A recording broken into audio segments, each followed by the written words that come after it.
Movement Advani ji ने चालू की थी, उस मूवमेंट को जिसका सेंटर अयोध्या था, उस मूवमेंट को इंडिया गठबंधन ने अयोध्या में हरा दिया है।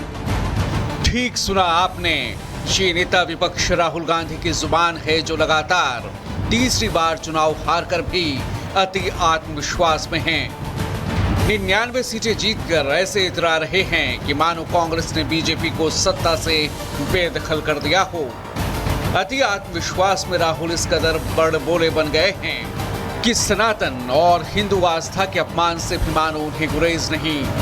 जो राहुल और कांग्रेस राम मंदिर तक नहीं गए, राम का नाम लेने से भी कतराते रहे, राम के अस्तित्व पर ही जिस दल ने कभी सवाल उठाए थे, उन्हें अब अयोध्या की बहुत याद सताती है।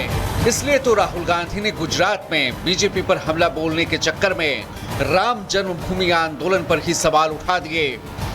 राहुल ने गुजरात में कहा कि अयोध्या में उनकी जीत राम मंदिर आंदोलन की हार है और ऐसी ही जीत वो गुजरात में दर्ज करेंगे।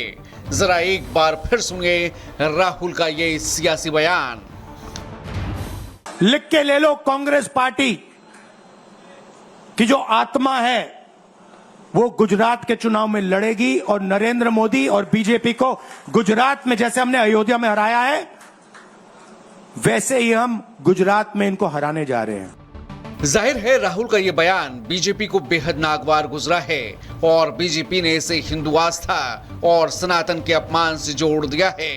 गौरतलब है कि गुजरात में अयोध्या पर बयान देने से पहले संसद में भी राहुल ने अपने भाषण के दौरान अयोध्या प्रसाद को जीत की बधाई दी थी और समाजवादी पार्टी के अध्यक्ष अखिलेश तो हाथों में हाथ डालकर अयोध्या के सांसद अयोध्या प्रसाद को लेकर घूमते रहे और उन्हें सार्वजनिक तौर पर अयोध्या का राजा तक बताया था। लोकतंत्र रक्षक सेनानी ये खड़े हमारे साथ, अवधेश जी, राजा अयोध्या। अयोध्या में जीत को इंडी गठबंधन के नेता बीजेपी की बड़ी हार के तौर पर दिखाते रहे।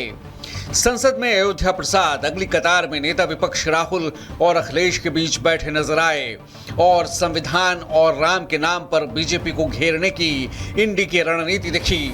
लेकिन राहुल का ये बयान उनकी सनातन विरोधी मानसिकता को दर्शाता है, जिस पर बीजेपी जबरदस्त रूप से हमलावर है।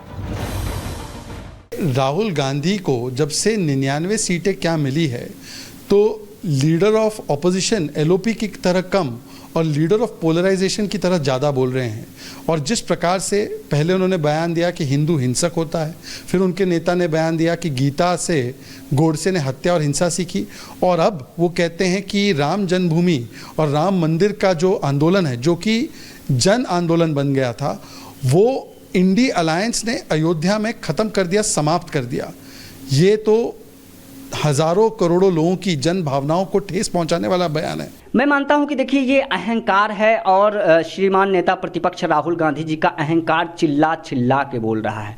जिस प्रकार से ये चीख चीख के सदन में बोलते हैं, उसी प्रकार से जनता के बीच में इनका अहंकार चिल्ला चिल्ला के बोल रहा है। देखिए वो स्वप्न देख रहे हैं, स्वप्नवत जो है, स्वप्नाभास है उनका। गुजरात में क्या उनको पूरे देश में हराया जाएगा। आचार्य प्रमोद कृष्णम, हिमंता बिस्व शर्मा और अमित मालवीय जैसे नेताओं ने राहुल के इस बयान के लिए करारा प्रहार किया है। आचार्य प्रमोद कृष्णम ने ट्वीट कर कहा, श्री राम जन्मभूमि आंदोलन से भी इतनी नफरत है तो राम मंदिर से कितनी होगी। आखिर आज आपने दिल की बात बोल ही दी।